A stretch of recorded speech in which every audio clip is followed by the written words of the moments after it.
আসসালামু আলাইকুম, কি অবস্থা? আরেকটি ভিডিও নিয়ে আসলাম আপনাদের মাঝে। আজ দেখাবো যে রূপসা ব্রিজের নিচে যে বার্গারের দোকানগুলো আছে বা ফুডের দোকানগুলো আছে, আজকে একটা দোকান নিয়ে রিভিউ করব। আমরা আসলে ফুড রিভিউ না, এমনি খেতে আসছি, যাক ভালো লাগলো তাই একটু ভিডিও করলাম। আর এখানে বার্গার অর্ডার দিছি, এই যে ভাই বন্ধু মিলে জুনায়েদ মামা সহ আমরা সবাই মিলে বসে সময় কাটাচ্ছি। আর এই জায়গাতে বার্গার তৈরি হচ্ছে। যাই হোক, জুনায়েদ একটু ভিডিও করলো। আমরা আসলে মূলত ফুড ব্লগার না, আমরা বাস লাভার। যাই হোক, বাস ভিডিও করার পরে আমরা এখানে খেতে আসছি।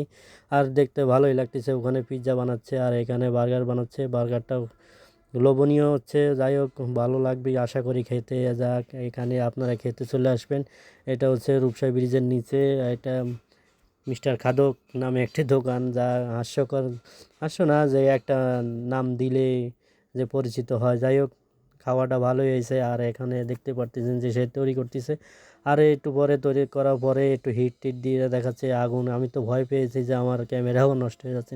যাই হোক, কিছুক্ষণ পর ও আমাদেরকে একটু পরে তৈরি করে দেবে আর আমরা এটা নিয়ে খাবো বা ইয়ে করবো। আর এদিকে তো মানুষজন ভরেই গেছে, আর শুক্রবারের দিন বলে কথা, তাই এখানে প্রচণ্ড মানুষ হয়। আর এখানে এই যে তৈরি করা শেষ, এখন আমাদের এক একটা করে হাতে গ্লাভস দেবে, যে আমরা এখানে পরিবেশন করব, যাই খাবো। আর একটু পরে আমাদেরকে দেওয়া হয়ে যাবে। আমাদের বার্গারটার দাম নিছিল 60 টাকা, মিডিয়াম কোয়ালিটি। বেশিরভাগটা বড় নিয়ে নেই, কেননা একটু পকেট ছোটো, তাই আমরা মিডিয়াম সাইজের একটা নিয়ে নিলাম, মোট 3টা। আর এদিকে আমাদের পরিবেশন করা শেষ, এই যে এখন আমাদেরকে দিচ্ছে, জুনায়েত একটা একটা করে নেবে। আর এদিকে অসংখ্য মানুষ চারিদিকে, যাক ভালোই লাগছে। আর এদিকে একটু শীত শীত ভাব।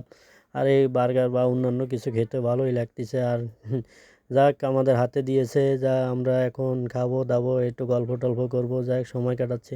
ওই যে ও একটু যাক দুষ্টামি দুষ্টামি কথা বলতেছে, যাক ভালোই লাগতেছে।